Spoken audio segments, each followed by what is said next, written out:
Hi, it's Steve. Today we'd like to show you how to change the direct drive water pump on your washer. It's a really easy job. For this model, all you'll need is a number 2 Phillips screwdriver, a long flat blade screwdriver, and a pair of pliers. Let me show you how we do it. Now, to do this repair, we will need to get behind the washer, so you may need to move it far enough forward that you can access the back of the control panel. We'll also need to disconnect the power, so remember to remove the plug. And once we've gotten enough room behind the washer, we're going to remove 2 Phillips screws that are at the base of the control panel housing. Now, with those screws removed, you should be able to push the bottom of the console forward, tilt it up, and then just roll it back. Now that will expose 2 clips that hold the cabinet to the back panel. And using our large flat blade screwdriver, we're going to go into the gap at the front of that clip and just pry on that spring clip to where you remove it. Basically, the screwdriver will fit into there and you just pry it out. Do the same for the other side. Unhook it from the back panel. Then next we're going to disconnect the wire harness to the lid switch, lift up on the locking tab, and remove the harness. Now next we're going to tilt that whole cabinet forward by lifting up slightly at the back so that we clear the water inlet funnel. And just pull it slightly forward at the bottom and we can lift it away. The pump is located on the front of the motor. It's held in place with 2 little spring clips. And we also have an inlet hose from the tub and the drain hose going out from the bottom. Now, the bottom edge of this metal shield is quite sharp, so be very careful when working in that area. So first we'll remove the 2 hoses.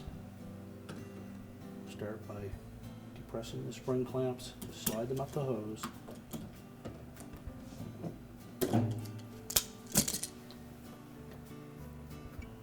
And then just work the hose off of the pump. Again, make sure that we are conscious of the sharp metal edge on that shield.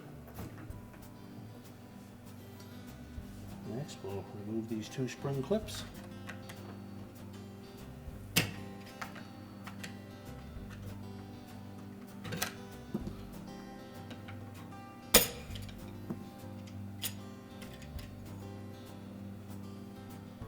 And then just slide the pump off the motor shaft and discard it. We'll rotate the hub of that impeller so that it will match the motor shaft.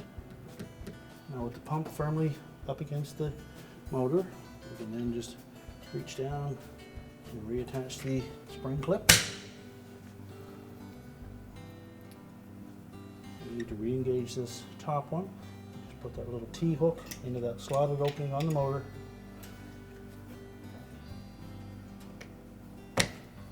And then press it into place. Next, we'll reconnect the hoses and just ensure that there's nothing caught in that inlet hose.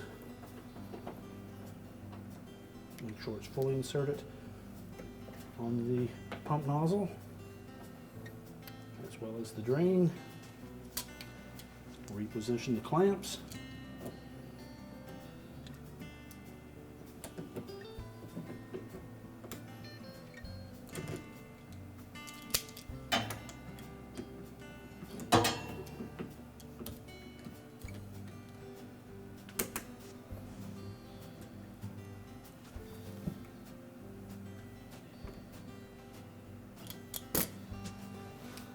And then we can reinstall the cabinet. Now, when reinstalling the cabinet, there's a couple of things that we need to make sure we line up. There's a slot on the back corners of both sides of the cabinet, as well as a small rectangular slot at the front corners of the cabinet, and they will engage little tabs that stick out of the base frame. And also the cross piece at the very bottom front of the cabinet will go under the base while the sides sit on the top of the base.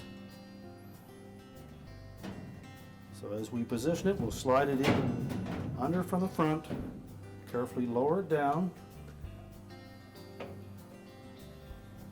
We'll want to make sure that we tuck the water inlet funnel in underneath the cabinet, and then ensure that the back corners of the cabinet fit onto those little tabs.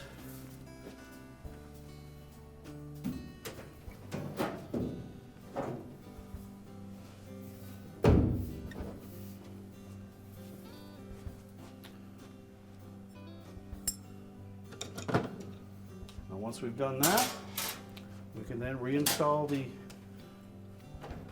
retaining clamp. So we're going to hook this short hook into the slot on the back panel. Pull it forward to line it up with the opening in the main top, and then just press it into place. And if you find it difficult, take your slotted screwdriver and just press down on it. Do the same on the opposite side. Engage the short straight hook on the back panel.